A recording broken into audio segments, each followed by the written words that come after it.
Արև ձեզ, հարգելի Տիկին Ղազարյան, հարգելի գործընկերներ, Պարոն Հովհաննիսյանը արդեն խոսել է ֆինանսական ցուցանիշների մասին, ես ամեն դեպքում կուզեմ 1-2 թվային ցուցանիշի շեշտադրումով սկսել կրթության, գիտության, մշակույթի, սպորտի, երիտասարդության ոլորտների բյուջեի կատարման զեկույցը եւ այնուհետեւ անդրադառնալ մի քանի նոր ծրագրերի, որոնք 24 թվականին են իրականացվել, քանի որ կարծում եմ, որ ժամանակը չի բավարարի, որպեսզի ամբողջական անդրադարձ ունենանք մեր նախարարության տիրույթում գտնվող բոլոր բյուջետային ծրագրերի բոլոր միջոցառումներին։ Նախորդ տարի ունեցել ենք 23 բյուջետային ծրագիր 234 միջոցառումներով, սա ահռելի ծավալ է եւ բնականաբար ամենի մասին չենք հասցնի խոսել, ուստի որոշ շեշտադրումներ կանեմ, եթե հարցեր լինեն, սիրով պատրաստ եմ պատասխանել։ Պարոն Հովհաննիսյանը արդեն նշեց մեր ոլորտներում կատարողականի մասին, ես երկու բան կուզեի ընդգծել, մենք ունենք իրավիճակ, երբ որ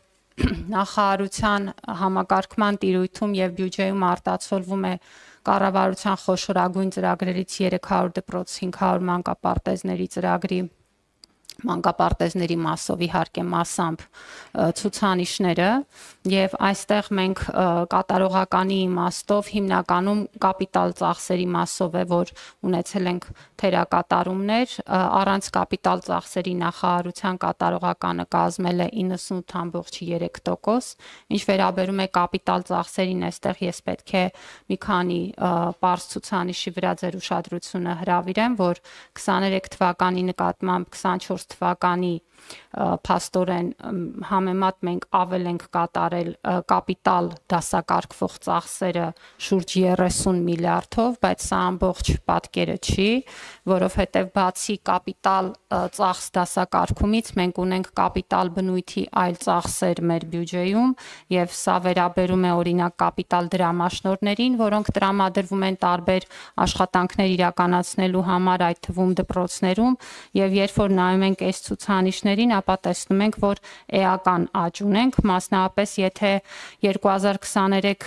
թվականի ավարտի դրությամբ մենք 19 միլիարդի չափով կապիտալ բնույթի աշխատանքներ ենք իրականացրել մեր բյուջետային ուրեմն միջոցների շրջանակներում, ապա 24 թվականին արդեն կապիտալ բնույթի աշխատանքների ծավալը հասել է 63 միլիարդի։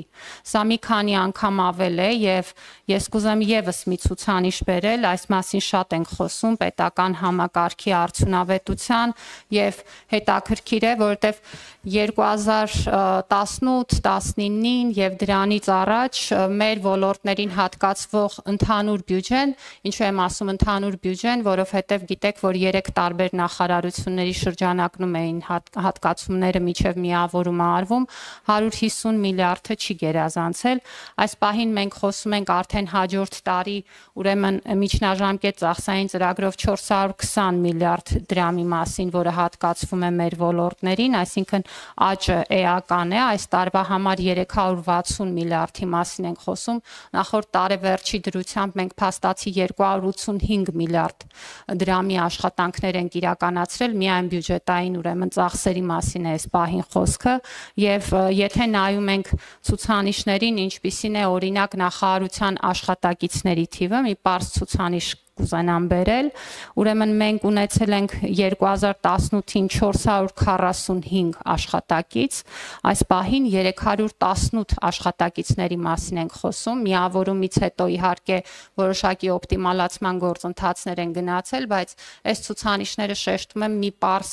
բան ցույց տալու, որ աշխատանքը նույնիսկ բյուջետային ուրեմն տրամաբանության մեջ առնվազն կրկնապատկվել է եւ ավելին, իսկ ուրեմն այն աշխատակազմը, որով մենք իրականացնում ենք այդ աշխատանքները, շուրջ 28% նույնիսկ կրճատում է ապրել եւ սա նույնպես ցուցանիշ է, որը վկայում է պետական մարմնի աշխատանքի արդյունավետության մասին եւ այս ցուցանիշները ցույց են տալիս ոչ թե այն, որ մենք խնդիրներ չունենք, այլ այն, որ մենք այդ խնդիրները լուծում ենք եւ կապիտալ ծախսերի կատարման ցուցանիշների աճը ցույց է տալիս նաեւ, որ մենք ունենք ամենայն վստահություն, որ բոլոր պլանները, որոնք դրված են մեր առաջ, առաջ, որոնք ամենևին հեշտ չեն, դրանք շատ հավակնոտ ծրագրեր են, բայց կուտակված կարողությունները, կուտակված ռեսուրսը եւ աշխատանքի տեմպը տալիս են վստահությունը, որ այն ցուցանիշները, որոնք նախատեսված են նաեւ կառավարության ծրագրով, իրականացվելու են եւ այստեղ ուղղակի անդրադարձս նաեւ դպրոցների եւ մանկապարտեզներին է, հնչեցվեցին տարբեր թվեր, հանգիստ եղեք, այն թվերը, որ գրված են կառավարության ծրագրում, դառնալու են իրականություն եւ ես առաջարկում եմ բոլոր թերահավատներին առաջիկա դպրոցներ այցին մասնակցել կազմակերպվող շրջայցերին, գալ եւ տեսնել աշխատանքների կատարման որակը, ստանդարտը եւ ծավալը եւ վստահաբար դրանց ուրեմն այդ այցերից հետո թերահավատների թիվը էապես կպակասի։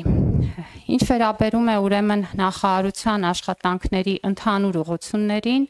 պետք է ասեմ, որ ինչպես նախորդող տարիներին բյուջեի հատկացումների գերակշիռ մասը ուղղված է եղել կրթության ոլորտին, որը կազմում է նախարարության հատկացված միջոցների շուրջ 65%-ը,